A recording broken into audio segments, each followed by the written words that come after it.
What's up mga ka-trends? Here's another update of the NY couple.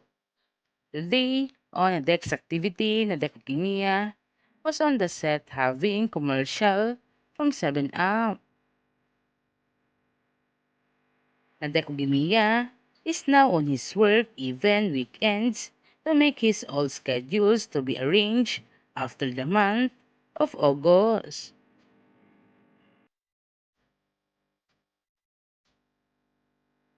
Then my couple decided that this year, 2024, will be the year of the relationship ends as girlfriend and boyfriend. Then my couple was ready for the next level of the relationship.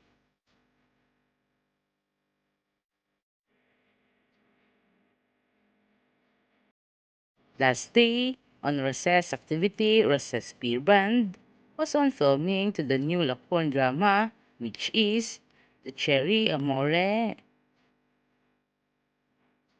On Instagram post, recess beer band, I look so happy and beautiful on the set.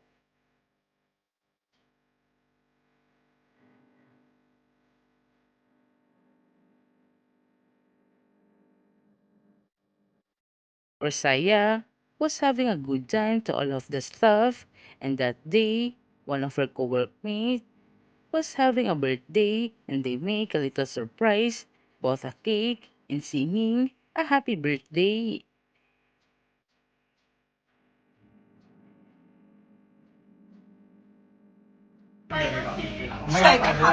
As you can see, all of คน them นี้อุ้ย I look so happy.